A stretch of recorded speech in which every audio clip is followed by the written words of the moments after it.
중세 최고의 스포츠라는 것이 일단 지금 말씀하셨던 마상창시합이거든요. 우리가 마상창시합하면 떠올리는 1대1 대결 있잖아요. 네. 그 1대1 대결로 해서 하는 싸움을 뭐라고 하냐면 토너먼트라고 해요. 토너먼트가 거기서 온 말이거든요. 와, 네. 몰랐어요. 근데 뭐 이상한 치료법 많았잖아요. 그 우울증을 해결하려고 중세시대에 두개골에 구멍을 뚫는 수술이 있었대요. 악령이나 나쁜 영혼이 머릿속에 갇혀 있어서 우울증이 온 거니까 여기다가 이제 구멍을 뚫어주면 얘가 빠져나가서 해결이 될 것이다. 네. 제 지인이 건지섬을 갔다 온 거예요, 이번에. 너무 좋대요. 너무 아름다워서 가만히 서 있는데 눈물이 나더래요. 건지섬의 인사. 정지가 아닌 게 참 다행이네요. 네. 중지섬이었으면 엄지도 큰일 날 아니고. 뻔했네. 걸은지예요, 걸은지. 중세 시대에 대해서 써봅시다. 와, 중세 역사 시대. 시간 같다. 중세시대 또 재밌는 일이 많았죠. 그때 내가 뭐 했더라? 중세시대. 기억이 안 나네. 등자. 자, 등자가 뭐죠? 등자. 그거 모르세요? 등자 밑이 등자. 어둡다 모르세요? 옥자는 알아요. 등자 그 말. 그거 맞죠? 맞아요. 네. 뭐라고 쓴 거예요? 알하? 알하이삼. 알하이삼이 뭔지 말아삼. 알하이삼. 아, 인사말이야? 알아서 하긴 뭐예요? 다행이다. 나만 모르는 게 아니야. 아이, 동희쌤 아시는데 지금 또. 일단 지금 얘기- 농담한 거지? 자세히 얘기해 인사말이라고 주시겠죠. 한 거. 그러니까.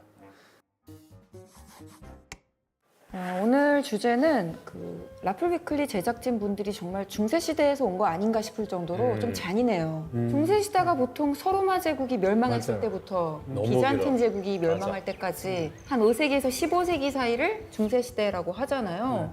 와, 그런데 어떻게 우리가 고작 1시간 동안 그러니까 1000년 동안의 얘기를 1시간 동안 해야 되니까 그런데 생각해보면 지금까지 우리가 여러 회를 녹화를 하면서 중세 시대가 조금씩은 항상 언급이 됐던 것 같아요. 그렇죠. 네. 그때 추천해주신 하얀 로니아프 강도 아. 막 기사들 이야기 나오잖아요. 그때 어릴 때 기사도란 무엇인가. 기사도를 배웠죠. 네. 동심평론가님께서 그린라이트 추천해주셨잖아요. 네네. 아. 그래서 두 분 다 중세 시대에 대해서 뭔가 하실 말씀들이 많겠다 싶어서 이렇게 주제로 잡은 것 같습니다. 그렇군요. 저는 중세 시대 하면 되게 잔인하고 어둡고 약간 그 시기를 잃어버린 것 같다라는 생각마저 들고 네. 왜냐면 막 사람 불태워 죽이고 네. 마녀사냥. 네, 그 이미지가 그 펄프 픽션이라는 영화에 너무 잘 표현되는 펄픽션? 네 I'm gonna get medieval on your 그 되게 유명한 코트인데 징 레임스? 네. 그 사람이 이제 자기 맞아요. 가둬놨던 네. 사람한테 되갚아 주겠다고 하면서 내가 너의 엉덩이를 중세시대처럼 다뤄줄 거야 아. 이게 medieval on your 이러거든요. 그게 이제 중세시대 이미지가 담겨 있는 그쵸. 그런 또 약간 코믹한 대사이겠네요. 좀 고급스러운데요, 대사 자체는? 네? 나는 너의 엉덩이를 중세시처럼 다뤄. 고급스러운 느낌인데? 보통 이제 중세를 암흑기 천년 이런 식으로 보통 설명하는데 근데 역사학계에서는 사실 다른 의견들도 굉장히 많아요. 그러니까 우리가 보통 중세시대 하면 근대와 고대 사이에 있는 저런 암흑기라고 생각하는데 그렇지 않다라는 역사적인 주장들이 굉장히 많고요. 최근에는 오히려 이제 중세를 이제 낯선 중세라고 해서 또 다른 측면들을 주목하기도 하거든요. 새로운 면모의 중세. 그렇습니다. 고대나 그다음에 이제 근대나 현대에 대해서는 비교적 각각 어떤 시대에 대한 것인지 이렇게 관이 정립이 되어 있는데 중세에 관해서는 굉장히 다양한 의견들이 하나는 모이지 않는 베일에 가려져 있는 아직까지 안 밝혀진 게 많은 그런 시기라고도 할 수 있겠네요. 시기를 어떻게 한 가지로 규정할 수 없다는 뜻이겠죠. 네. 중세시대의 상징, 좀 좋은 거부터 그러면 얘기를 하죠. 너무 잔인한 거 말고. 기사도. 기사도. 네, 꼭 기사들이 이렇게 검을 갖고 맞아요. 또 한 사람이 이기면 진 사람은 깨끗하게 승복을 인정하고 뭔가 그런 질서가 무질서한 가운데서도 있는 것 같아요. 팍 찔러버리면 안 되나? 근데 무슨 규칙이 있는 것처럼 싸우잖아요. 아무것도 안 입었으면 그렇겠지만 양쪽 다 굉장히 튼튼한 갑옷을 입고 있어요. 찌르거나 베거나 하는 무기들이 많잖아요. 네. 그럼 이거를 막는 게 중요한 것 같아요, 그때는. 베거나 찔리지 않으면 괜찮잖아. 그러면 단단하게 갑옷을 입으면 안전한 겁니다. 기본적으로 내구도 싸움. 네. 근데 이게 무기 때문에 그렇게 된 것 같아요, 기사. 네. 네. 근데 두꺼운 갑옷을 입고. 꼭 이렇게 뭔가 끝 하면은 그냥 인사하고 헤어지잖아요. 네. 그게 신기한 거예요. 그냥 그래요. 달려가가지고 그냥 영화에서만 그런 거 아닌가? 그래요. 그러니까 지금 결투 이제 마상 창시합 이야기하시는 네. 것 같은데요. 그렇죠? 네. 그러니까 저 중세 최고의 스포츠라는 것이 일단 기본적으로 사냥 아니면 지금 말씀하셨던 마상 창시합이거든요. 초기에 중기에 마상창 시합이 이룰 때는 네. 그야말로 수십 명들이 해서 일종의 어떤 모의 전투 같은 방식으로 해서 싸웠어요. 그러다가 이제 연습같이. 우리가 마상창 시합하면 떠올리는 1대1 대결 있잖아요. 네. 그 1대1 대결로 해서 하는 싸움을 뭐라고 하냐면 토너먼트라고 해요. 토너먼트가 거기서 온 말이거든요. 와, 네. 몰랐어요. 대결할 때 어떻게 하면 이기냐면 상대 투구를 이 창으로 찔러서 벗기든가 떨어뜨리든가 사람 자체를 뭐 이런 방식을 써야 되는 것인데 근데 이렇게 다가올 때 못 피하도록 돼 있어요. 네. 정면 돌파를 해야 네, 돼요? 정면 돌파를 해야 돼. 못 피하도록 되어 있고 피하는 건 비겁한 거구나. 그렇습니다. 아니면 창이 부러지거나 이렇게 하면 지는 거거든요. 이 마상창 시합 자체가 당대에는 이제 가장 큰 오락거리고 축제이기 때문에 이게 약간 사랑의 유람선 같은 거예요. 왜냐하면 그 자체가 엄청난 축제이거든요. 이러다 보니까. 예를 들어 어떤 여자가 있고 네. 남자 둘이 그 여자를 차지하기 위해서 둘이 결투를 해요.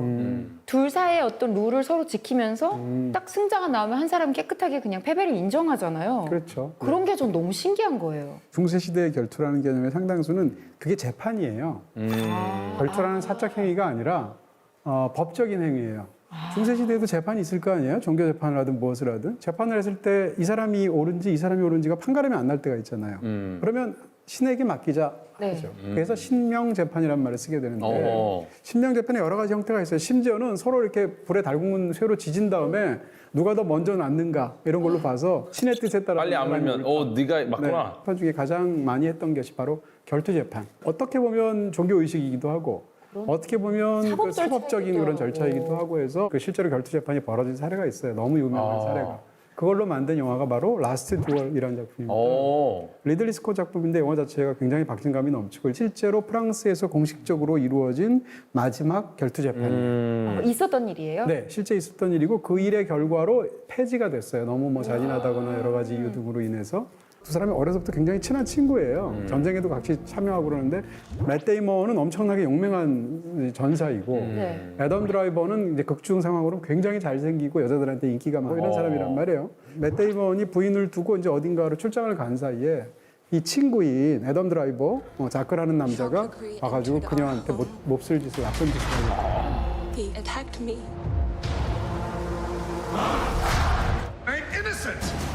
돌아오게 된 맷 데이먼이라는 그 장이라는 남자 입장에서 보면 그런 일을 당했으니까 본인의 명예도 있고 두 사람이 결투 재판을 벌이게 되는 얘기입니다. 근데 이 영화가 굉장히 재밌는 건 전체가 3부 구성이 되어 있거든요. 네. 그래서 1부에서는 이 남편의 시각으로 한번 그 사건을 보여줘요.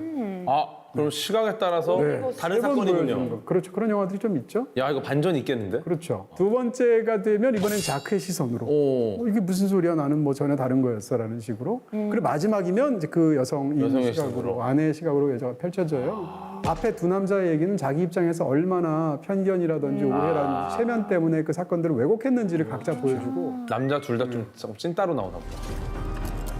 특히 마지막 결투 장면은 끝까지 간다는 생각. 두 남자가 정말 사력을 다해서 목숨을 내놓고 끝까지 하면 저렇게 되는구나를 보여주는.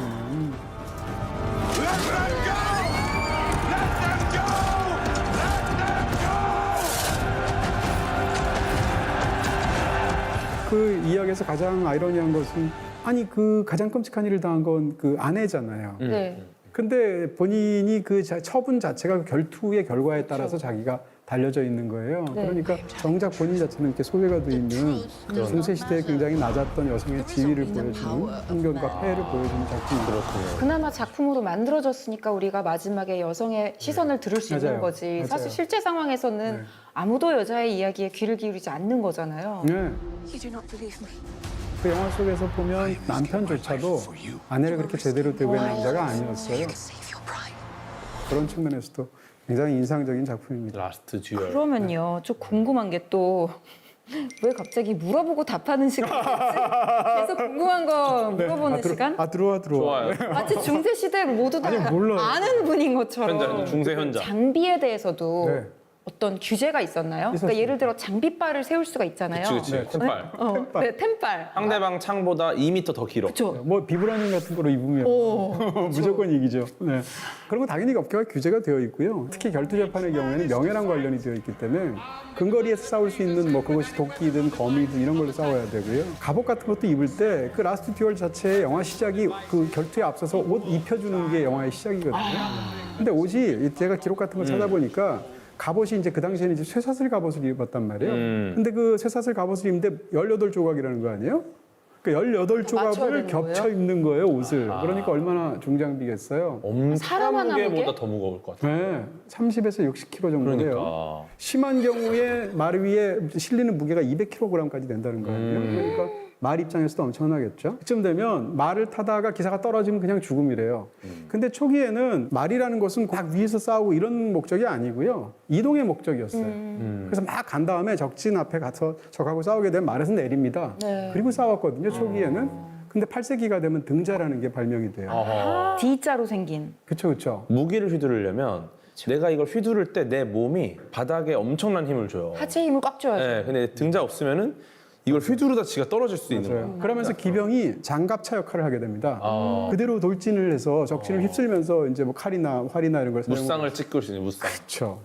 당시 얼마나 무서웠겠어요. 이제 영화 같은 거 볼 때 말에 그 등자가 달려 있는지 안 달려 있는지에 따라서 맞아요. 이게 언제를 시기를 배경으로 알 하는지를 알 수 있겠네요. 알 수 있겠죠. 더 고대로 가면은 그때는 이제 뭐 천이나 가죽 갑옷을 입었어요. 네, 그때는 뭐 금속을 잘 재련을 못했으니까. 직물로 된. 네, 왜냐하면 이제 금속을 우리 몸에 맞게 재련한다라는 거는 굉장히 고급 기술이 그렇죠. 필요합니다. 그런데 이제 뭐 청동기, 철기로 가면서 이제 굉장히 강한 무기들이 등장을 하잖아요. 천이나 가죽은 피부랑 거의 비슷하게 뚫려 버리니까 이제 튼튼한 플레이트 아머라 그러죠. 보통 중세에 많이 나오는 플레이트 아머, 사슬을 막 연결해서 만든 링메일. 굉장히 튼튼하죠. 네. 근데 이제 문제는 그 뒤로 가게 되면은 총이 등장을 해요. 이제 금속으로 못 막습니다. 오히려 몸의 기동력이 떨어지는 게 문제가 생기는 거예요. 딱 중세 시대만의 특징이다. 그때만 이제 딱 그때 무기에 해당하는 그 가장 효율적인 형태 방어구가 딱 그 플레이트 아머 같은. 중세하면 사실은 가장 먼저 떠오르는 게 사실 기사잖아요. 맞아요. 네. 기사제 자체가 몰락한 게 중세 몰락하고도 관련이 있는데 그게 결정적인 게 백년 전쟁이거든요. 백년 전쟁이 언제 종전을 했냐면 1453년도에 종전을 했어요. 와, 중세 끝하고 비슷하네요. 네, 정확하게 말씀해 주신 것처럼 이게 동로마 제국 멸망하고 같은 해거든요. 어허. 그러니까 같은 해에 중세를 상징하는 두 개가 완전히 끝나버린 거예요. 근데 백년 전쟁에 어떤 일이 있었냐면 영국하고 프랑스하고 100년 동안 싸웠잖아요. 네. 영국군한테 프랑스가 참패를 했을 때 초기에 어떤 일이 벌어졌냐면 영국이 신무기를 갖고 와요. 그게 뭔가 하면 장궁이에요. 그 이전에는 활을 어떻게 썼냐면 이렇게 쐈어요. 앞에서 가슴에서 쐈단 말이에요. 새총처럼. 그러니까 그렇게 멀리 비거리도 별로고 파괴력도 별로였겠죠. 네. 근데 장궁이 만들어지면서 그때 영국이 처음으로 뒤에다 대고 쏘기 시작했어요. 그러니까 이게 2m인 거예요. 아까는 1m였는데. 기본적으로 기병이 제대로 이 기사가 활약을 하게 되려면 말로 뚫고 가서 박살을 내야 되는데 멀리서 활로 그것을 다 제압을 해버리니까 박살이 나죠. 도착을 하기 힘들군요. 그 다음에 또 수십 년의 세월이 지나서 100년 전이 기니까 나중에는 프랑스에서 이번에는 대포를 만들죠. 그래서 장궁 앞에서도 그런데 대포 앞에서 기사가 무슨 소용이 있겠어요? 이러니까 100년 전쟁 이후에 이제 기사가 점점 몰락하게 되고 이런 어떤 전쟁의 발달사, 무기의 발달사하고도 맞아요. 다 관련이 있죠. 그런 시대적인 변화들이. 무기 관련해서 그 제가 되게 좋아하는 콘텐츠가 있습니다. 네. 베르세르크라는 작품이 있어요. 너무 유명하죠. 엄청난 작품이에요. 엄청난 작품. 근데 보통 항상 이렇게 말을 하는데 저도 그 얘기하고 싶어요. 정말로 항상. 이거 항상 말을 하는데 매 회차 작품이라고. 소름이 돋을 수밖에 없어요. 어. 네, 저는 이제 뭐 만화책도 있고 뭐 애니메이션, 뭐 극장판도 있는 걸로 알고 있고 근데 일단 만화책이 이제 근본입니다. 베르세르크가 영어로 뭐예요? 버서커, 버서커가 뭐? 광전사. 네. 광전사는 피하 식별을 안 합니다. 그냥 광범위할 때 광이에요? 아니요, 미칠 거. 아 진짜? 네, 대신에 엄청 세죠. 굉장히 좀 다혈질의 싸움을 좋아하는 주인공이 등장을 하고 주인공의 이름이 가츠입니다. 가츠? 가츠. 가츠돈. 가츠인데요. 같이 그리고 이제 그리피스는 그린피스 아니고요. 그리피스는 그건 안 웃겨. 너무 주워 먹으려고 그래. 네. 여튼 그래서 이 친구랑 이제 절친한 친구인데 스타일이 완전 달라요. 그리고 거기 여주인공 캐스커라는 분이 나오는데 네. 가츠는 캐스커를 좋아했는 것 같고 근데 캐스커는 그리피스를 좋아했을 것 같고 근데 그리피스는 그리피스는? 관심 없어요. 어. 모두가 그리피스를 따르고 얘가 이제 용병단의 대장이 돼서 굉장히 많은 일들을 합니다. 근데 이제 여기서 이제 어떤 실수를 하게 되고 그리피스가 이제 그 실수 때문에 거의 온몸의 근육을 다 뜯기고 인간으로서의 삶을 살 수 없을 정도의 상태가 돼버려요. 네, 근데 얘가 이제 악마한테 영혼을 팔아요. 여기에 이제 그 중세 시대의 그런 마녀라는 개념이랑 신, 악마 이런 개념이 등장을 하면서 자신이 사랑하는 모든 동료를 전부 바쳐요, 제물로. 근데 거기서 가츠는 얘는 진짜 지옥의 전사잖아요. 그 와중에 이악 물고 캐스커를 데리고 탈출을 해. 그때부터 이제 가장 아꼈던 동료가 원수가 돼서 악마와 인간의 대결이잖아요. 이걸 어떻게 이겨? 네. 쓰는 무기가 되게 독특해요. 일반적인 중세시대의 기사의 검은 뭐 찌르거나 베거나잖아요. 엄청나게 거대한 사람보다 더 크고 두꺼운 약간 도끼를 검으로 만들어낸 것 같은 걸로다가 두드려 패는 형태로 싸워요. 그리고 이제 갑옷 같은 경우는 저 광전사의 갑주가 신체적인 거를 갉아먹으면서 힘을 줘요. 몸은 완전 만신창이가 되는데 인간이 낼 수 없는 힘을 내게 해주는 거예요. 근데 결국 그 안에 있는 사람은 죽어가는 거죠. 얘도 거의 영혼 팔았어요, 거의. 남은 게 없어. 다 팔았어. 네. 네. 그래서 정말 재밌는 이야기를 해드리고 싶은 게 네. 면도칼 일단 우리가 쓰는 것이 가장 날카로운 검 아니겠습니까? 네. 면도칼이 무뎌지는 이유가 좀 궁금하지 않으세요? 왜 철이 고작 단백질한테 밀리지? 우리가 보통 잘 드는 칼이라는 표현은 네. 날이 엄청 서 있다는 거거든요. 네. 날카롭다는 뜻은 그 입자가 그만큼 적게 붙어 있는 겁니다. 끝으로 가면 끝으로 갈수록 점점 입자가 몇 개 없겠죠. 그러니까 얘네는 쉽게 떨어져 나갑니다. 그리고 날카로울수록 얘네는 이가 잘 나가요. 내구성이 네. 작다는 얘기네요. 네. 그리고 수염 같은 경우가 우리 몸에 있는 털 중에 가장 질긴 털에 속해요. 아, 그래요? 네. 그리고 심지어 이 수염은 방향이 고르지가 않습니다. 네. 다양한 각도로 돼 있는 무작위의 털을 자르다 보니까 이가 나갈 수밖에 없어요. 털이 칼을 이기는군요. 그렇죠. 네. 그래서 수염을 도끼로 깎으면 이가 안 나가요. 그래서 베르세르크에 나오는 이 가치의 무기로 수염을 깎으면 이가 안 나갑니다. 왜냐? 너무 두꺼우니까. 그 말씀을 드리고 싶었습니다. 근데 베르세르크도 못 보는 비참한 삶을 살다가 얘기라도 들었으니까 이제라도 좀 이제- 구원받은 느낌이에요. 이제 조금은 베르세르크 전도사님이세요. 꼭 보세요, 진짜. 네, 네. 이거는 정말 봐야 돼. 그 정말 처절한 싸움. 영웅의 서사가 아니라 정말 그 어떤 패배자의 서사. 지옥에서 혼자 싸우는 정말 고독한 전사. 네. 근데 작가님이 돌아가셨어. 예?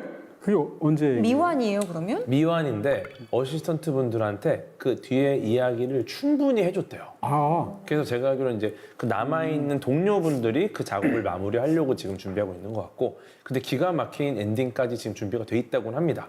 저는 뭐 베르세르크는 정말 처음 알게 된 거고 중세 시대 하면 제일 먼저 떠오른 게 흑사병이에요. 흑사병 흑사병으로 몇만 명이 죽었잖아요. 몇만 명 정도가 아니죠? 흑사병으로 거의 뭐 인류 멸망 수준으로 거의. 14세기 한정으로 1억 명이 죽었다고 해요. 아, 14세기의 한정으로.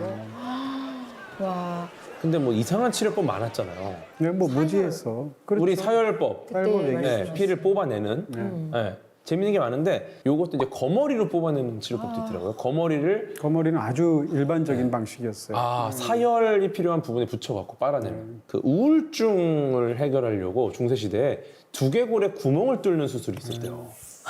네, 그래서 이게 왜 그러냐면은 악령이나 나쁜 영혼이 머릿속에 갇혀 있어서 우울증이 온 거니까 여기다 이제 구멍을 뚫어주면 얘가 빠져나가서 해결이 될 엑소시스트네. 것이다. 네, 근데 재밌는 게 뭐 당연히 심리적인 뭐 질환을 치료할 수 있는 방법은 아니겠죠. 네. 네, 그리고 실제로 이것 때문에 감염되거나 사망하는 경우가 또 많았고, 되게 무시무시한 거고, 그 다음에 이제 뭐 그 동물의 장기를 갈아서 먹는 약재를 쓰는 것도 있어요. 그래서 동물의 장기를 갈아서 먹으면 그 동물의 어떤 장점을 내가 흡수하게 된다. 그런 식, 뭐 사자의 뭐 어떤 장기, 곰의 장기. 그때는 치료법도 이렇게 미개했지만 사실 흑사병이 창궐한 이유 자체가 아까 예를 들어 결투에 맡겨가지고 이것이 신의 뜻이다 이렇게 하듯이 그러니까. 이게 그냥 신이 인간에게 벌을 주는 거라고 생각을 했던 맞아요, 거잖아요. 맞아요. 그렇죠. 러니까 네. 기도하고 네. 어떤 적극적으로 의학적 치료를 찾는 게 아니라 그 흑사병을 다뤘던 중세시대의 어떤 관한 영화들을 쭉 보면 뭐 제일 유명한 영화는 사실은 제7의 봉인이라는 너무 유명한 잉마르 베리만의 영화가 있는데 그 영화뿐만 아니라 뭐 최근에는 이제 베네데타라는 영화에도 있고요. 그러니까 사람들이 거리를 다니면서 극도의 어떤 자기 고행적인 그 사람들이 위통을 벗은 상태로 흑사병에 걸리도록 우리가 인류가 타락한 거에 대해서 스스로를 채찍을 들고 다니면서 자기 등을 때리면서 뒤에서 이렇게 피가 나도록 행진을 하죠, 거리를.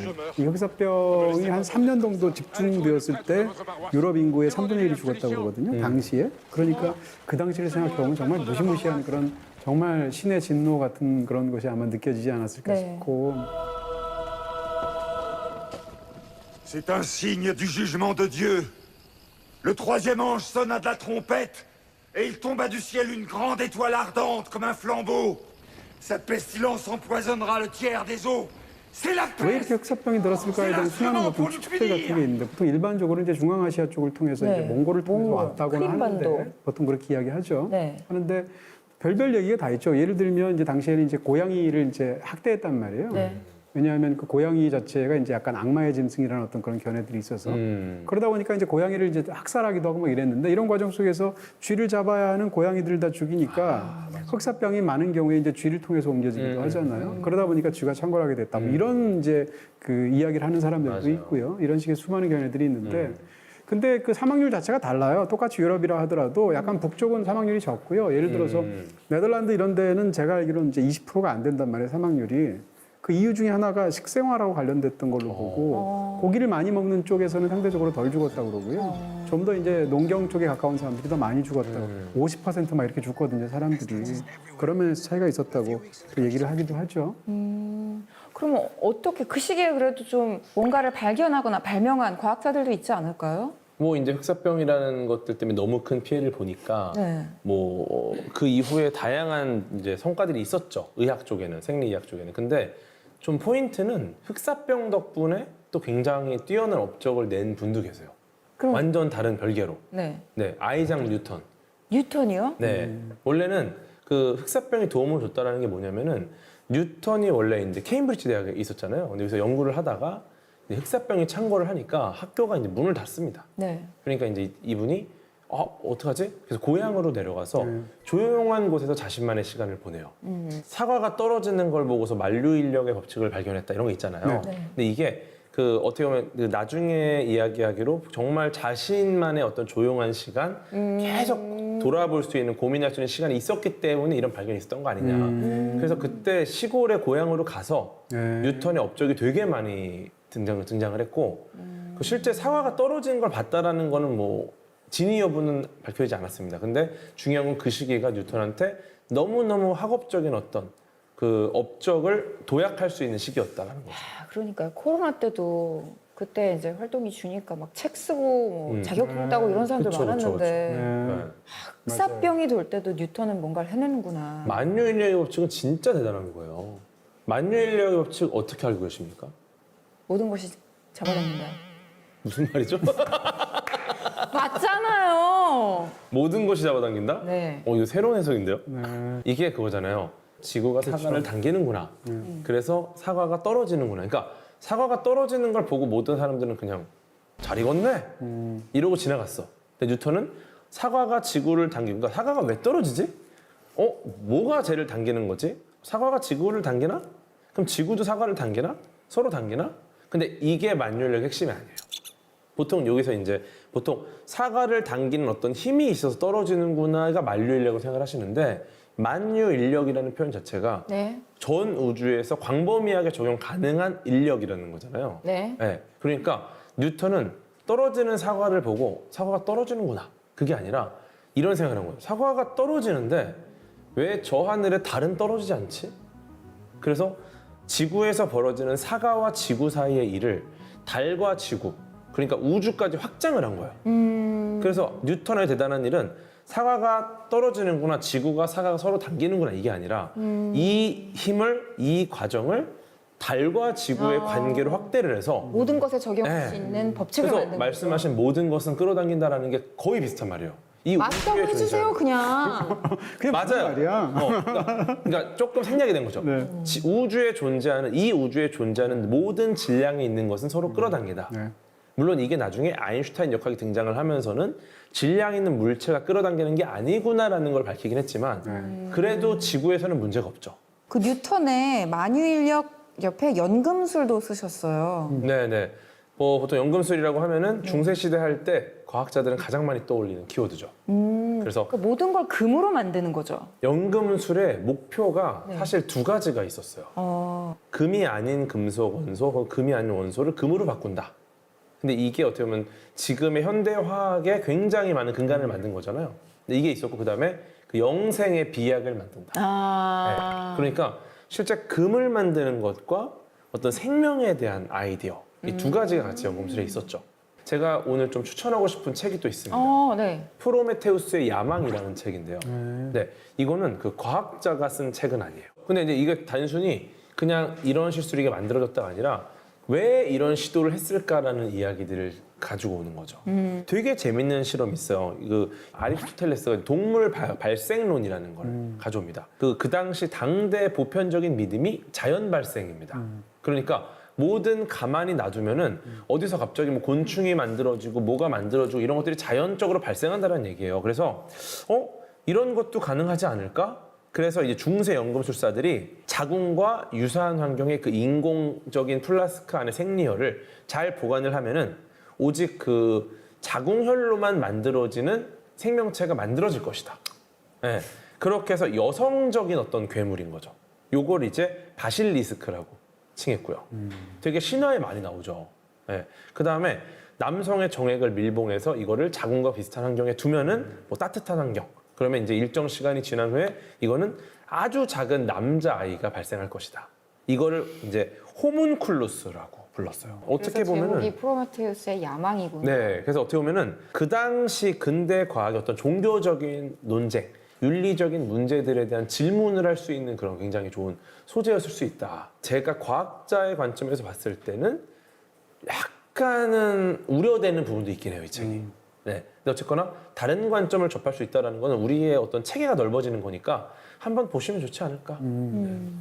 이 중세 시대가 또 그냥 단순히 시기적으로 구분할 수 있지만 종교가 또 많은 변천을 보였잖아요. 성직자들도 위선적인 성직자들이 많았고 종교의 얘기를 안 할 수가 없을 것 같아요. 기독교라는 개념도 지금이랑 차이가 있었고. 네, 그거 관련해서 제가 굉장히 재밌게 읽었던 책은 그 자체로 굉장히 유명한 견해인데요. 이제 우리가 보통 역사학계에서 이제 아나락파라고 말을 하는 프랑스 사학자 중에서 이제 르고프라는 사람이 있어요. 네. 중세 시대를 통틀어서 수많은 발명품들이 있었단 말이에요. 아까 말한 대로 뭐 등자도 있고 많을 거 아니에요. 근데 중세 최고의 발명품은 연옥이었다는 거예요. 그렇게 말을 했는데요. 대기 공간을 만들어준 거니까. 그렇죠. 지금 뭐 말씀해 주신 것처럼. 그러니까 어떻게 생각하면 연옥을 중세시대에 발명을 했기 때문에 금융자본주의 혹은 뭐 자본주의가 탄생을 해서 오늘 근대까지 이르게 되었다라는 그런 견해를 설명하고 있는 거예요. 무슨 얘기인가 하면 전에도 잠깐 말씀드렸는데 이제 기독교적인 관점에서는 시간은 하나님의 것이란 말이에요. 신의 것이란 말이에요. 그러니까 이자를 받을 수가 없어요. 네. 이자라는 것은 내가 100만 원을 빌려줬다. 1년이 지났다.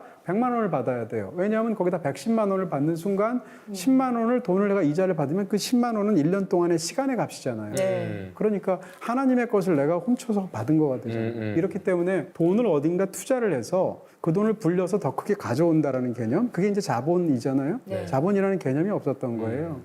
그러다가 도시국가들이 발달하잖아요. 이탈리아 같은 데서 무슨 베네치아 같은데 뭐 이런 데서 발달하는 과정 속에서 초기 이제 금융 자본을 형성을 해야 되는데 이 사람들 입장에서는 다 기독교 문명 속에서 굉장히 두렵죠. 왜냐하면 신이 허락하지 않는 그런 나쁜 짓을 하고 있으니까 지옥 갈 것 같잖아요. 근데 정화를 어떻게 하냐면 남아있는 그런 뭐 유족들이나 혹은 신도들이나 다른 사람들이 대도를 하면 대신 기도를 하면 그 기간이 줄 수 있다라고 믿은 일종의 거예요. 보석금 같은 거네요. 바로 그렇게 시청자 할 수 있어요. 저 네. 죄송합니다. 네. 이 시청자들이 이렇게 좀 도와줘가지고 이제 심지어는 부자들이 대신 기도할 사람을 돈을 주고 사기도 했어요. 승고해서 찾는 거예요? 유료 찬스, 유료 한 시간 기도. 그렇죠. 그 연장선상에서 나온 게 면죄부고요. 그러다 보니까 결국은 어떤 타락이나 여러 가지 부분하고도 관련이 되어 있고 결국은 이제 종교개혁이 16세기에 생기게 되죠. 어찌됐건 연옥이라는 그 개념을 만들어냄으로 인해서 이제 물론 이제 르고프 같은 학자애들의 이야기지만 중세시대 걸 만들어냄으로 인해서 자본주의가 태동할 수 있도록 사상적인 배경으로 받쳐주게 됐다는 거죠. 그래서 이제 그 이후에 그런 일이 벌어졌다는 거니까. 금융 자본주의가 그렇게까지 거슬러 올라가는구나. 근데 제가 볼 때는 마녀 재판. 네, 무서워요. 이것도 진짜 무서워요. 이 개념이 네. 어떻게 보면 되게 좀 드라마틱한 도움을 줬다고 생각을 드는 부분도 있어요. 네? 예를 들어서 뭐 고문이나 자백이 가장 중요했거든요. 그 시기에는. 그렇죠. 네. 모든 정황이 없어도 막 고문하고 이렇게 해서 자백을 받아내면은 마녀입니다. 죄가 있는 거잖아요. 네네네. 근데 이렇게 해버리니까 사실 이게 너무 말이 안 되는 건데 그 시기엔 이렇게 이상하지만 이게 맞나? 근데 어느 순간 이게 아니라는 걸 깨닫게 되면은 그때 이제 돌아서기 시작을 하는 거죠. 이것 때문에 저는 어떤 과학적인 발전에 큰 도움을 준 것 같아요. 과학적 사고에. 네. 한마디로 르네상스 근대로 가기 위한 문턱이었다는 얘기잖아요. 그렇죠. 마녀로 몰리게 된 사람들은 대다수가 혼자 사는 여자들이었거든요. 그러니까 혼자서 경제력을 가지고 꾸려서 살아갈 수 있는 여성들 이런 사람들이 보통 마녀로 몰리게 된 경우들이 많아요. 다 그런 건 아니지만 물론 남자도 있었지만 이런 측면에서 마녀 사냥이 갖고 있는 어떤 당내의 억울한 맥락도 타겟이 되기 취약한 사람이니까. 네, 중세 시대 여성의 지위가 굉장히 낮았는데요. 뭐 우리가 상상할 수 있는 것처럼 예를 들어서 결혼을 할 때에도 지참금을 여자들이 가져가야 됐단 말이에요. 네. 유럽에서도 지참을 가져가는데 기본적으로 결혼을 할 수 있는 남자 풀이 적었어요. 귀족의 경우에. 여자가 많고. 왜 그런 일이 벌어졌냐면 일단 전쟁이 너무 많으니까 남자들이 많이 죽고요. 그다음에 이 게르만 전통 자체가 재산을 누구한테 물려주냐면 장남한테 물려준단 말이에요. 차남, 삼남, 사남은 받을 게 없잖아요. 그러니까 너무 많은 잉여 자원들이 차남들이, 삼남들이 있었기 때문에 전쟁이 필요했다는 거죠. 우리가 임진왜란 일어난 것을 이제 전국 시대가 끝난 것하고도 관련이 있다고 하잖아요, 일본에서. 그러다 보니까 이를 주기 위해서 전쟁을 일으켰다는 견해도 있잖아요. 필연적인 전쟁이네요. 이런 가족을 상황에서 부양할 수가 없으니까. 그렇죠. 여자 입장에서 본다면 자기가 어떤 정도의 귀족이라고 치면 귀족도 옛날에 굉장히 적어요. 예를 들어서 프랑스 같은 경우에 귀족이 중세 시대 때 2%밖에 안 되거든요. 그럼 굉장히 적잖아요. 그 적은 풀 안에서 심지어는 기독교적인 관념 때문에 뭐라고 할까요? 근친혼을 금했어요. 처음에는 그 7촌까지도 금했어요. 근데 7촌까지 금하니까 결혼할 사람이 외국 없어요. 가서 해야 돼요. 네, 그래서 4촌으로 줄여줘요. 그런데도 이 남자들이 별로 없단 말이에요. 그런 상황에서 여성들은 자기보다 훨씬 나이가 많은 남자랑 결혼을 하는데 심지어는 그 지참금까지 들고 가서 결혼을 하는 거죠. 이런 식의 저는 그 브레이브하트 영화를 썼는데 이게 실제 있었던 어떤 장군의 이야기를 약간 각색한 거라고 들었거든요. 시가죠. 네. 근데 여기서 그게 제일 충격적이었던 게 이제 남자 멜 깁슨이 있고 여자 주인공이 있는데 그 지역의 어떤 영주 같은 사람이 네. 꼭 결혼 첫날 밤에는 그 첫날 밤을 본인이 가져가야 되는 거예요. 그 있죠. 소야권이라는 예. 초야권. 초야권. 제가 이 빈 이게 소야권이네. 아니 이게 마음이 맑은 사람은 이렇게 보면 보여요. 초야권. 와, 초야권이라는 말을 어떻게 기억하고 계세요? 아니, 첫날 밤에 대한 권리구나, 네네네. 라고 하죠. 초야권. 너무너무 네. 야만적이라고 생각이 든 거예요. 말도 안 되는 거죠, 사실. 초야권. 부정하는 견해도 있어요. 사실은 그런 일은 없었다고 말하는 사람도 있고, 뭐 그걸 뭐 이야기하는 사람들도 당연히 있고요. 근데 그 왜 그게 그런 게 생각나요. 있었던 거예요? 없었던 어떤 그러니까 이게 그렇게 어떻게 오해할 만한 또 다른 어떤 무슨 네. 풍습 같은 게 있을 수는 있었겠죠. 초야권이 그러니까 이것도 진짜 개인으로서 어떤 자유가 전혀 없고 인권도 없고 그냥 이게 봉건제의 한 측면인 거잖아요. 그렇죠. 네. 그러니까 이런 영세한 그 영노들은 그냥 하라는 대로 해야 되고 그러니까 막 서로 죽이고 살인이 나고 진짜 미개했던 시대 같아요 한편으로는. 중세만 그런 건 아니고요. 인류의 뭐 역사를 보면 뭐 19세기에도 미개한 일 너무 많고 20세기에도 미개한 일 많잖아요. 뭐 지금도 많습니다. 예전엔 더 많았겠지만. 예. 그 마녀사냥이 또 이렇게 떠오르는 작품이 하나 더 있죠. 노트르담 드 파리에서 사실은 뭐 그냥 사랑 이야기, 뭐 삼각 뭐지? 삼각관계. 삼각함수? 아니 그렇게 어려운 단어. 삼각함수, 삼각측량. 말이 안 나와요. 삼각 들어간 게 많죠. 삼각관계, 뭐 치정. 삼각김밥. 네.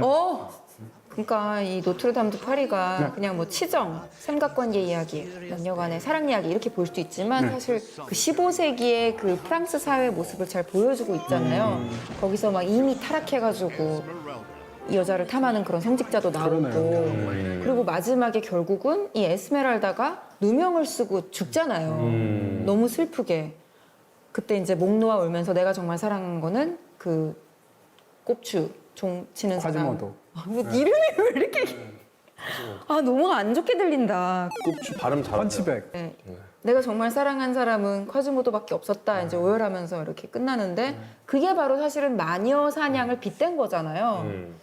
이 이야기의 이제 배경이 된 노트르담 대성당을 네. 저는 오늘의 추천 컨텐츠로 가져왔습니다. 노트르담 대성당 자체? 네. 오, 이런 건 처음인 것 같아요. 그죠? 네. 영화도 아니고 드라마도 아니고 성당을. 만화도 아닙니다. 노트르담 대성당이 오늘의 추천 컨텐츠입니다. 네. 어디 그 있습니까? 이유가 파리에 파리에 있어요. 있어요? 네. 어디 있으니까는 뭐야? 노트르담 드 파리. 종로김밥 종로에만 있습니까? 평양냉면 평양에 있어요? 네. 서울에도 많습니다. 아, 궤도님 우기는 거 진짜 이게 컨텐츠. 한결을 너무 깨주는 좋아. 사람이에요. 네. 파리바게트도 한국에 있어요. 맞아, 맞아. 왜냐면 네. 이 노트르담 대성당이 너무너무 아름다운 성당이고 네. 세계 문화유산으로 지정된 곳이잖아요. 자주 가보셨어요? 저는 파리 안 가봤어요. 아 그래요? 그럼 제가 콘텐츠 추천합니다. 진짜 노트르담 이거는- 아, 대성당. 이거 추천 받았으니까 어쩔 수 없이 가야겠네. 뭐 여건이 안 되면 네. 유튜브로 라플 위클리에서 여행해도 한번 되고. 파리 한번 갔다 오죠. 북극을 다녀오시는 분이 기억하시는지 모르겠는데 2019년에 화재가 났었어요. 맞아요. 와, 막 불길이 치솟았잖아요. 그때 시민들이 너무 슬퍼하고 저도 뉴스를 보면서 막 합성사진 아니야 이랬었는데 드디어 어. 복구 공사가 끝나고 아, 그래요? 올해 12월에 개장을 합니다. 재개장. 와 오래 그래서 제가 걸렸네요. 추천 이거 콘텐츠로 가야겠다. 가져온 거예요. 야 이거 가야겠다. 네, 그러면. 올해 12월에 이제 상처를 딛고 다시 일어난 노트르담 대성당을 볼 수 그럼 있습니다. 지금까지는 못 갔었어요, 아예? 5년 동안 몇 년 아마 동안? 이렇게 일부를 가림막으로 막아놨을 진짜. 거예요. 그럼 볼 수 있는 데는 볼 수 있지만 들어가 보고 네. 뭐 다 하지 못. 가장 높은 첨탑이 불에 탔으니까 이렇게 사진을 찍을 때도 이상하구나. 그게 예쁘게 안 나오잖아요. 아쉬운. 그렇죠. 그리고 이렇게 붕대를 감고 있는 거나 마찬가지인 거죠, 일부. 와, 드디어 좋다. 12월에 재개장합니다. 네, 한번 가야겠네요, 진짜. 그리고 이 빅토르 위고가 노트르담 드 파리를 쓴 빅토르 위고가 나중에 정치적인 이유로 망명을 당해가지고 왜 영국의 건지섬에서 네, 건지섬. 그 섬에서 유배하는 동안 레미제라블을 쓰잖아요. 근데 노트르담 대성당을 보고 오는 길에 건지섬에 들를 것을 추천합니다. 가보셨어요? 건지섬이 네. 제 최측근이 최근에 갔다 왔거든요. 저는 안 갔다 왔는데. 검지섬이면 이겁니까? 아니요, 건지. 아니 검지 아니고 분명히 내가 볼 때 검지섬도 있다. 아, 이렇게 된 있을 섬 있다. 거예요. 이렇게 된 섬. 있을 거예요. 바다 위 이렇게 된 섬. 찾아오면 그런 섬이 있고. 건지 영화 중에 중지가 아닌 게 참 다행이네요. 네. 중지섬이었으면 엄지도 큰일 날 아니고 뻔했네. 건지예요, 건지. 네. 걸지섬. 네. 근데 왜 건지 감자 껍질 파이 북클럽이라는 영화도 굉장히 있잖아요. 좋아. 그 책인데요. 책이 굉장히 소설이 네. 참 좋아요. 그거는 빅토르 위고랑 아무 상관이 없는 건데 제가 음. 그걸 보면서 건지섬을 처음 알았었거든요. 영화 나왔을 때. 근데 제 지인이 건지섬을 갔다 온 거예요, 이번에. 너무 좋대요. 너무 아름다워서 가만히 서 있는데 눈물이 나더래요. 어. 그래서 아니나 다를까 르누아르가 건지섬의 풍경을 그렇게 그림으로 많이 그렸어요. 그래서 유배를 당하면서도 그 위대한 작품을 쓸 수 있는 것이 건지섬이었기 힘이구나. 건지섬. 건지섬. 건지섬의 인사. 저는 이제 말 너무 많이 하니까. 말 너무 하니까 제작진이. 제작진 쪽에서 이렇게. 지금 계속 그러고 있잖아요. 지금 네, 다 이러고 계세요. 있잖아요. 다 이러고 계세요. 그만하라고. 백년 전쟁이 있기 전에 네. 정말 끔찍히도 길었던 마치 베르세르크처럼 네. 끝나지 않은 언제 끝나나 싶게 계속 이어진 게 십자군 전쟁이었어요. 전쟁. 아하. 뭐 8차까지. 와, 8차까지. 네. 십자군 전쟁이 이제 일어나는 어떤 당대 여러 가지 이유는 있어요. 일단 우리가 뭐 세계사 시간에 배우는 카노사의 굴욕 이런 거 있잖아요. 아하. 그 말 뜻은 교황권이 강하다는 뜻이잖아요. 네. 그 다음에 아까 말씀드린 대로 인구가 굉장히 많이 늘면서 이제 어떤 전출 요인 같은 것들도 생겨나게 되죠. 인력. 그 다음에 그 당시에 이 이슬람 쪽을 패권을 장악하고 있었던 게 셀주크 투르크란 말이에요. 네. 이런 상황에서 예루살렘을 아랍의 이슬람 그런 국가들이 차지하고 있는 네. 시대에도 다 순례객들이 갔어요. 요즘 성지 순례 어른들, 노인들 네. 가시는 것처럼. 그걸 막지 않았단 말이에요. 왜냐하면 예술람이라는 다시 죄송합니다. 예슬람. 뭐예요? 예슬람. 네. 뭐 기독교와 이슬람의 뭔가 되게 드라마틱한 좋은 전공회사 같지 않아요? 예술. 테슬라 오슬람의 네, 그러니까요. 예루살렘이 3대 종교의 전부 성지란 말이에요. 유대교의 성지이기도 하고, 이슬람의 성지이기도 하고, 그 다음에 이제 기독교의 성지이기도 한데, 이런 상황에서 기독교 순례객들 입장에선 가야 되고, 메카는 또 이슬람 사람들이 가야 되잖아요. 셀주크 투르크가 이전하고 달리 막았어요. 이런 상황에서 예루살렘을 탈환해야 될 이유가 생긴 거죠. 이 유럽 입장에서. 1차에서만 좀 이렇게 표가 나게 예루살렘을 탄환하기도 하고 승전을 했고, 그다음부터는 질이 멸렬해지고요. 어떻게 보면 중세의 몰락과 십자군 전쟁의 그런 지리멸렬과 그리고 나서 이제 중세가 끝나는 것하고 관련이 있고요. 이걸 굉장히 멋지게 아주 잘 다루면서 네. 십자군 전쟁을 미화하지 않고 그 자체로 아주 장대하게 그려낸 그 작품이 바로 킹덤 오브 헤븐입니다. 원래 우리나라에서 개봉한 영화가 있고 감독판이 있어요. 50분 차이 나거든요, 러닝타임이. 반드시 감독판을 보시라. 어떤 영화는 사실은 감독판 굳이 안 봐도 되는 영화가 있어요. 아니 50분 차이면은 영화 한 편이 들어가 있는데요. 그렇죠. 50분이 복원된 감독판은 정말 훌륭한 영화입니다. 근데 잘라진 거는 그렇지 않고요. 킹덤 오브 헤븐이 나오는 전쟁은 제2차 십자군 전쟁과 제3차 십자군 전쟁 사이에 있었던 일을 다루고 있고요. 그때 이제 이슬람이 총공격을 해서 예루살렘을 함락하려고 하는데 그 상황에서 예루살렘을 원래 지키고 있던 높은 사람들, 뭐 주교라든지 무슨 기사라든지 이런 사람들은 다 사라져 버리죠.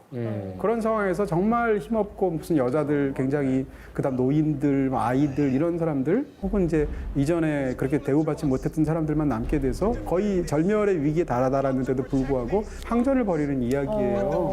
발리앙이라는 사람이 이제 이끄는 얘기인데. 근데 그 당시에 공격을 하는 또 이슬람의 영웅은 누군가면 이슬람 역사에서 너무 중요했던 살라딘이라는 맹장 중에 맹장이거든요. 아까도 제가 말했던 그 영화도 리들리 스콧인데 이 영화도 리들리 스콧. 그래요? 리들리 스콧이 스펙터클한 전투 장면은 너무 잘 만들잖아요. 정말 이건 그러면 실존 이야기예요? 그렇습니다. 발리앙도 실존 실화를 기반으로? 그 다음에 살라딘은 굉장히 유명한 사람이고요. 그렇게 해서 실화를 다뤘던 것이고 이 영화 하면 많은 사람들이 생각하는 어떤 아주 후반부에 등장하는 멋진 어떤 묘한 대사가 있어요. 어쨌건 다 일단 일단락이 된 상황에서 살라딘이 가는데 발리앙이 그저께까지 바로 싸우고 있었죠. 예루살렘은 대체 무슨 의미입니까? 라고 외치게 되니까 걸어가던 뭐라고 얘기하냐면 처음에는 아무것도 아니지? 라고 살라딘이 얘기를 해요. 그리고 걸어가다가 갑자기 고개를 딱 돌아보더니 미소를 지으면서 혹은 모든 것이기도 하고 이러고 딱 가게 되거든요. 약간 미안했나 보다. 좀 심했나? 사실 모든 것. 약간 이거는 조금. 일 수도 있고 라고 근데 얘기하는데 이게 전쟁의 의미인 거잖아요. 그렇죠. 지금 영화를 안 보고 하시는 거 아니에요? 네. 하시네요. 아무것도 아닌 걸로 싸우는데 바로 전부인 그래요. 것처럼 목숨 걸고 싸우는 거잖아요. 바로 그렇습니다. 그래서 이 영화 속에 등장하는 그 마지막 장면들의 어떤 이 사건의 귀결을 만약에 예루살렘을 뭐로 보느냐에 따라 달라요. 예루살렘을 그 도시, 성 이런 걸로 본다면 패배하는 전쟁이고요. 그게 아니라 예루살렘을 끝까지 지키려고 했던 그 모든 사람들로 본다면 아닐 수도 있거든요. 그 정신을 보면은. 네, 그러니까 그 측면에서 우리가 예루살렘, 서울, 한국이라고 말할 때 그것을 지리적인 개념으로 보느냐, 아니면 거기를 살아가는 사람들로 보느냐 등등에 따라서 다를 수 어떻게 있잖아요. 보면은 젖잘싸네요. 그렇죠. 아하. 이게 토르와 아스가르드 같은 거죠. 우리가 있는 곳이 아스가르드다. 아, 바로 그겁니다. 어떻게 생각하면 십자군 전쟁하고 지금까지 보면 그냥 이 전쟁이 1000년 동안 이루어진다고 볼 수도 있어요. 우리가 보통 문명의 충돌이라고 서구에서 말할 때 기독교 문명과 이슬람 문명이 싸우게 됐잖아요. 예. 그 본격적으로 싸우게 된 최초의 대규모 전쟁이 십자군 1차 전쟁이란 말이에요.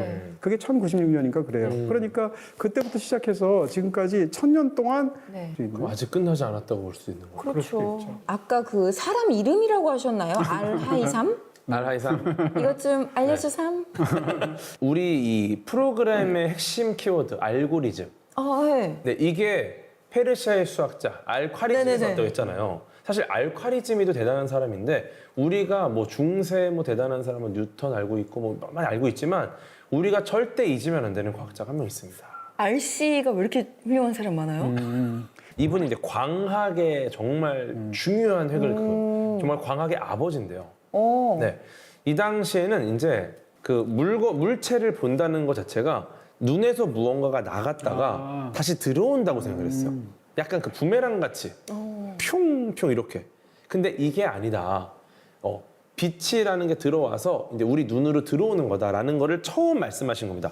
외부의 물체 빛이 반사해서 우리 눈에 들어오는 거다. 그러니까 광학의 기본을 이제 설계를 하셨고요. 실제로 이분이 이제 광학의 서라는 책을 썼는데 이 책이 이제 퍼져 나가면서 네. 굉장히 많은 과학자들, 예를 들어 요하네스 케플러라든지 네, 로저 베이컨이라든지 이런 훌륭한 학자들한테 영향을 많이 주는 거죠. 카메라 옵스큐라 아시죠? 이게 뒤집어 보이는 거. 네. 네, 이것도 이제 처음으로 이제 시도해서 직접 이렇게 상이 맺히는 것도 보여주시고 특히나 제일 중요한 게 이제 과학적 방법론을 제시했다는 게 되게 커요. 그때 약간 직관이 되게 지배하는 시대였는데 직관보다 중요한 게 어떤 실험적인 검증, 관측의 결과를 우리가 어떻게 해석하고 균합법. 네, 이런 게 너무너무 중요하다라는 거를 이제 알렸기 때문에 알라이삼의 영향을 받은 수많은 과학자들이 그 뒤로도 엄청나게 많은 업적을 남깁니다. 알고 가자 알하이삼. 저희가 정말 중세 시대만큼 떠든 것 같아요. 네. 그런데 시대별로 이야기를 나눠보니까 이것도 또 재밌겠다 싶어요. 나중에 뭐 르네상스 시대, 뭐 고대 이렇게 시대별로 또 주제를 정해서 이야기를 나눠봐도 괜찮겠네요. 네, 시간 금방 가겠다 싶어요. 정말 우리가 이렇게 두서없이 떠드는데 이거를 또 잘 포장해서 편집해 주시고 거기다가 고정 댓글에다가 또 시간대별로 어떤 얘기를 하는지 정리까지 해주시는 우리 제작진 분들이 계시다는 점 다시 한번 감사드리고요. 여러분도 저희가 오늘 이야기 나눈 것들 고정 댓글을 통해서 더 상세하게 일목요연하게 보실 수 있습니다. 보시면서 더 궁금한 점이 있으시다면 그리고 중세시대와 관련된 또 다른 소개할 만한 컨텐츠가 있다면 트라이브 앱에 들어오셔서 댓글로 남겨주시기 바랍니다. 오늘 영상 재밌게 보셨다면 영상에 좋아요, 구독, 그리고 우리 라플TV 알림 설정까지 해주시기 바랍니다. 감사합니다. 고맙습니다.